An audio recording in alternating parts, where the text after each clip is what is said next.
Even though the official first day of autumn isn't for a few weeks, walking into the month of September for a lot of us feels like the end of summer and moving into fall. So I wanted to invite you as we're walking out these last few weeks to maybe stop and reflect on how God has been leading you through this past few months through summer and maybe what you're being invited into in this next season.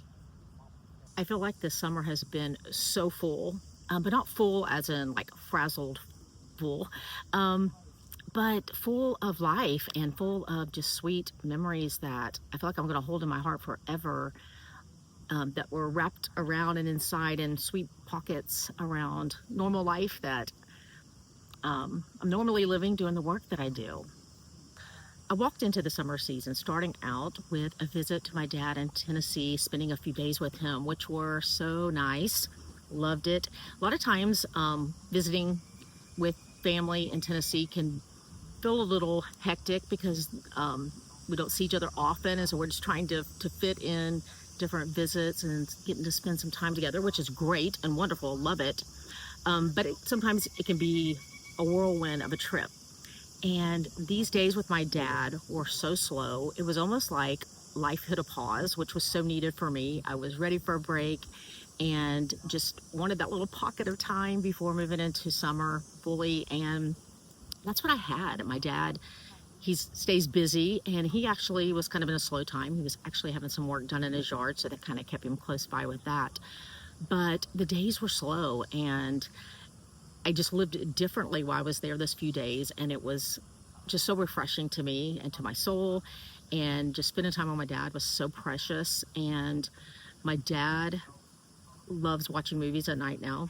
Never did that growing up, but he loves to watch a movie, especially since my mom has passed away.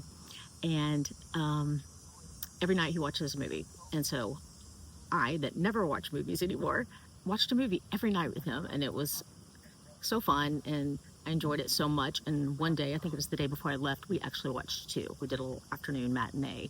But I remember snapping a picture one day as I was sitting in my recliner and he was on the couch, like spread out. And I just snapped a little shot where you couldn't even fully see both of us, but you could see his feet, him lounged out, and like see the TV in the background. I just kind of wanted to catch that memory and time with him that was so precious, with the conversations that we had, and not doing anything major, just spending time together and talking and being together. And it was just a great start to the summer season. And then a few weeks later, my husband Ron and I, we drove down to Clearwater and spent a few days with his dad and his wife, Pat, and we had such a great time. And again, didn't do anything major, just we're hanging out, talking, having meals together, and it was just a great time. Loved being with them those days. And spending time with family kind of seemed to be the theme of the summer, as every other year. The Morris family has a reunion, and this year it was in St. Augustine, not too far from us. And we had a great time, great few days catching up. And it was just so fun getting to sit face to face with people and have conversations with those that love so much and stay connected in different ways through the year. So it was great catching up. And one of the most wonderful gifts was watching my children, my grown adult children that have kids of their own now, play in the pool and wander around St. Augustine with their cousins that they had grown up in the summers hanging out with and playing. Now they're hanging out with them and their children, and their kids are playing and hanging out together. So sweet to watch, and just made my heart happy watching the relationships continue to flourish, and it was just a beautiful thing. Okay, I'm gonna pop this back in here somewhere. Before I was leaving, I decided to check my phone to make sure I was actually recording, because I have been known to think I'm pressing record and then somehow I'm actually pressing unrecord. So when I went back to make sure, I noticed that I left out something very special that I did this summer, and it's Mimi and Poppy Camp. And it's something that my mom and dad did for my kids and all their cousins for many years. That was so meaningful in their lives that I knew it was something I wanted to continue with my grandkids. And so we've done this for the past several years, and it can be tricky because you got some age ranges. They're all close at this point, but we remind them every year that half of my kids have not even started having kids yet. So it's definitely going to change um, in the coming years, and it's such a fun time for Ron and I to get to hang out with the kids. And we've done different things in the past, um, but the main point of it is not about taking them somewhere super cool or spending a certain amount of money. It is about us intentionally spending quality time with our grandkids without their parents, which is a game changer because, as we know, kids act different when they're with their parents. And it is such a fun time with them, and the older kids will sleep over, and we just treasure the time. And like I said, it's not about what you do. It can be very simple. I mean, this year we've done different things, like I said, but this year we were just basically hanging out at our house. We did go out for pizza at a cool new place in town. But other than that, we were hanging out, cooking meals together, playing games together, watching movies together, and it is the best. So I encourage you that if it's something that you can make happen for your grandkids, try it. And it doesn't have to be a certain amount of time. It could be an afternoon, but it's what you make it. And we make it exciting and fun for them, and that's the way they receive it because we act super excited about it. And we actually do t-shirts, which you don't have to do t-shirts, but um, we do t-shirts and have like a little theme, but it doesn't have to be anything complicated. It's just that intentional effort that makes it special for them as well as you. And we look forward to it every year.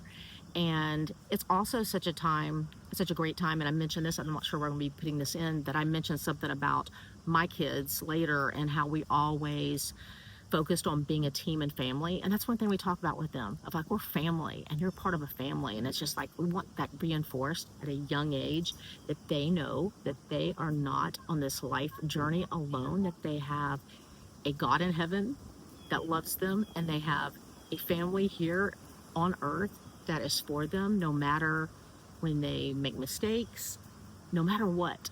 We're a family. And that was actually the theme this year, team family. And so we played games. We talked about being a team and being family and how we're part of God's family and we're part of our family. It was fun. And when I realized I forgot to talk about it, I just had to come back on and drop it in somewhere. We also celebrated all the summer birthdays because we got a lot of them. And I also did a birthday reflection video for my birthday that you can watch here if you haven't seen that already, where I talk about just kind of reflecting back through the past 58 years of my life, the day before I turned 59.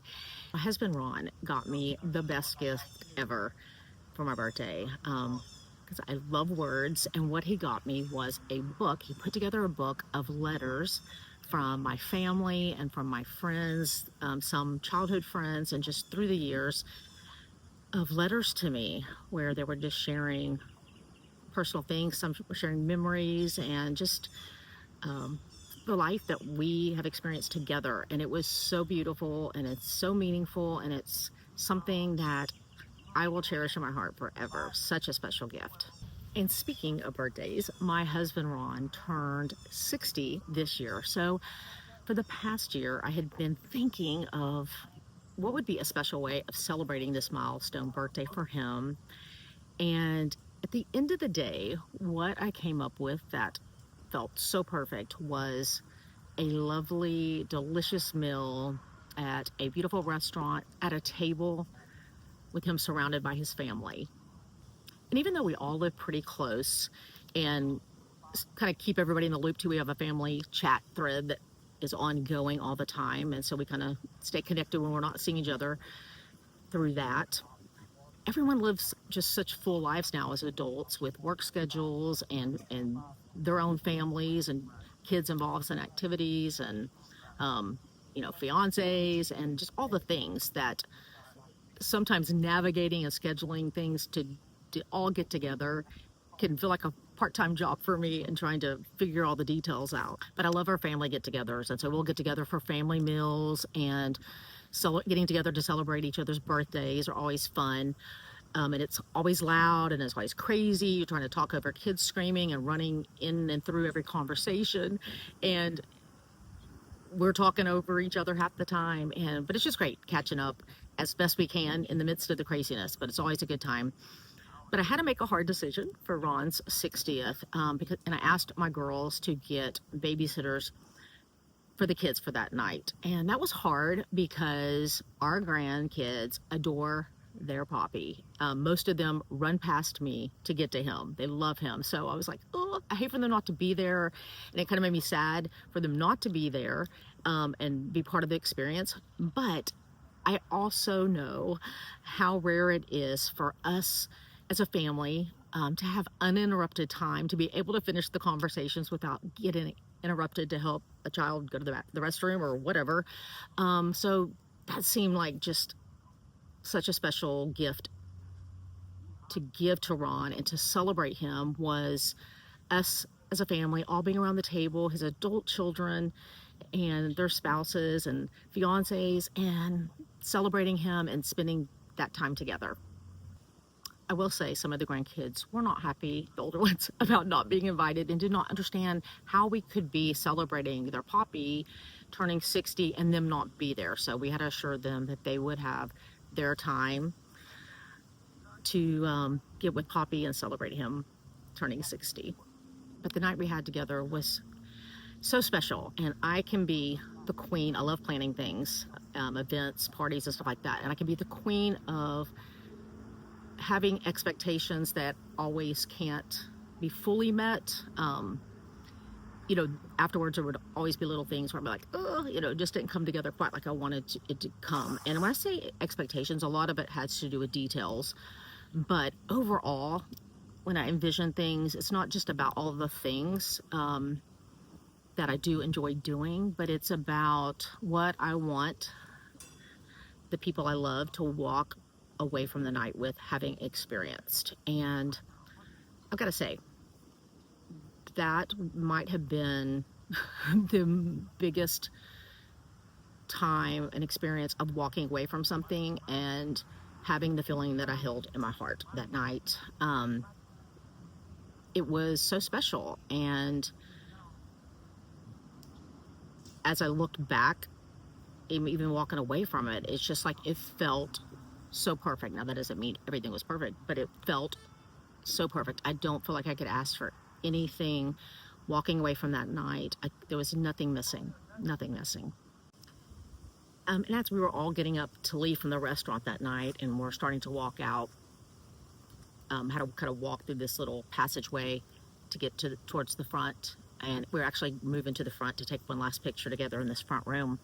As I was walking, the maitre d' that had actually been the person I talked to when I was scheduling the reservation weeks prior, she kind of moved in and leaned in towards me as we were walking, kind of got up beside me, and she said, I just got to say, there is not a dry eye of all the workers and servers that were either just walking through the room or the ones that were serving you at your table, just overhearing the things that were being said, honoring your husband and your children's father. It was just very moving and touching, and I just felt like I wanted to tell you that it's so special what you guys have. And it was really touching to just, in overhearing things, it was just really meaningful. She teared up and said, it was just so beautiful hearing all of the things that were being said to your husband and hearing your children share about the impact that he had had in their life. And she said, I have 3 daughters and I would just love to have this experience with them one day. And I stopped and I looked her in the eye and I said, you're making me cry now. But I said to her, you can have this. And I said to her, in all the imperfectness of life and our humanity, we were intentional about the foundation of our faith in God that we built our lives on. And she mentioned that, hearing that, and how much that meant to her. And I said we were also intentional about being a team, having a family team, and raising our kids with that philosophy that our family has a purpose and a plan. God put us together on purpose, and also cultivating relationships with them, knowing one day they would become adults and wanting to foster a relationship that when they were adults wanted to hang out with us and continue a relationship. And all of those things were done intentionally and were thought out by Ron and I when we first got married and had started having a family, of what do we feel called to as a family. And it is precious and beautiful at this season in our life to see fruit from that. But you can absolutely have it. And I said, I don't know what season, I don't know how old your girls are, and I know how hard it is when you're in the thick of raising babies and teenagers. It can feel impossible at times. It can feel impossible and so hard, but it's so worth it. So it was an unbelievably special night for our family, and honestly, it felt sacred. It felt so sacred, and I know for me, I have been different since that night. And I've always loved the scripture that talk about, I believe it's in Joshua, where where the children of Israel were brought out and crossed the sea, and they were told to make stones of remembrance, to as markers, like to mark of how God moved and showed up for them. And that's kind of what that night felt like. Like we were picking up stones and talking about the stones in our life, memories and stories, and like reliving and testifying about the goodness and the faithfulness of God, and that were seen and evident in my husband Ron's life, the faithfulness to him, and honoring and celebrating the work of his hands all these years, and how they have impacted who we are in our lives, and honestly so many lives. My husband has a gift of being able to talk and see all kinds of people. Doesn't matter what the position, he can have a conversation with you, and the lives he has impacted because of this gift that he has been beautiful to see. And it's every day. That's just who he is. And that's one of the things that kind of was a theme. And I shared that that's one of the things that, looking back, made me fall in love with him, that I didn't even get at the time, but later realized that I was seeing somebody and I was attracted to someone that showed up as they were. And I also shared at his birthday celebration that sometimes was probably the most uncomfortable thing about him for me too, and caused the most friction in our relationship, because he is who he is, and he's not trying to impress anybody most of the time, but he says what he thinks, and he loves people, and he doesn't hold grudges, and he loves sharing who he is and who God is so naturally, because that's who he is in and out of his everyday and every conversation. And I loved that. I loved that he had this freedom to fully show up as he was, in the good and the bad. But he's so faithful, and he's so authentic, and I love him. And it was a joy and an honor to get to celebrate him. So needless to say, my heart is so full as I'm moving into the next season. And you might can see a river in my background. And I actually come here a lot of mornings when I don't drive out to the beach and watch the sunrise from here. But it's a river that flows through our city, and it never stops moving. Even when it doesn't look like it's moving, like today, you can see it looks like it's moving, the wind's blowing, it feels incredible out here. But even when it looks like it's not moving, it's moving and it's flowing, and it's moving and flowing even when it can't see around the bend of where it's flowing. It just flows.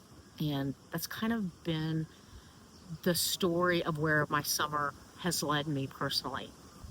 I have arrived at these last few weeks of summer with a strong clarity of what I'm being invited into next. And it's exciting, it's scary, it's pushing me out of a comfort zone that um, I've been needing to move from for a little while. And I'll be sharing more details in the next few days and next few weeks and how you can be a part of it.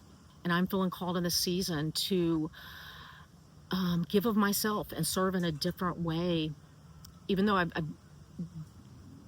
served in this way, in similar ways in the past, um, I'm serving the transformation in a different way. And I'm excited about it. And there are going to be limited spots. And like I said, I'll give more details in the next few days and weeks. But I'm excited about how our God continues to grow us and is always pulling us forward. And I'm excited for the opportunity. And I know it's going to be an exciting journey as some of you come along and in 90 days walk through a transformation that'll change how you live. And I'm honored to be able to walk alongside you in that process. This autumn season, I'm actually going to be opening up some spots for some one-on-one guidance through the season and calling it a 90-day autumn awakening. And I love this season. I always joke and say fall is my favorite until spring rolls around. But fall really does hold a special and tender place in my heart because it was out of an autumn season in my life when I learned to surrender, fully surrender my season and my story and my life, the story that that I was pursuing, the life I was pursuing and building, and surrendered it into the most incredible author of my story and trust the God that designed and created and formed me with my story, and was able to look back over the seasons of my life and my story and see his hand in my life and see how he had uniquely designed and crafted me and had plans and purposes for me and had written my story from the start. And it transformed my life. And I am feeling called to walk alongside of you. But like I said, I'll be sharing some more details about that, but I'll put a link in the description if you do want to check it out now and kind of get some more details of what I'm talking about. So this episode has really been kind of a reflection of the summer months of my life and just looking back and sharing how God has showed up in my story. And I want to invite you, as we're walking out these last few weeks, to spend some time reflecting and looking back and noticing how God has been showing up in your story, because trust me, friend, he has been. I love you guys, and we'll talk soon.